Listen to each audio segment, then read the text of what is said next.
салом алейкум гулдухтаракҳои хушрӯйма.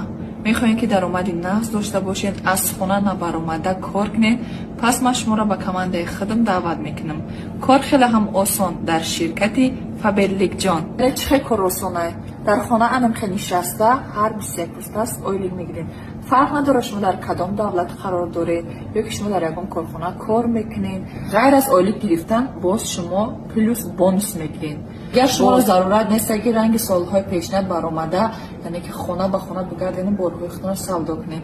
фақат дар хона мешинед, барои рӯзгори хонаи худро харид мекунед. чӣ хеле ки мо медонем маҳсулотҳои Faberlic ҳамашон оригинал истеҳсоли Россия мебошад. мисол собун, айна, шампун, духи ҳам чизе ки дар рӯзгори хонамон истифода мебарем ба худмон мехарем ё ки савдо мекунем, ба шумо бонус, яъне ки мизбани шумо баланд мешавад ва оста оста иншаллоҳ ки соҳиби миллиони миллиардҳо ойликҳо бошад, ай 70 то миллиони миллиардҳо завис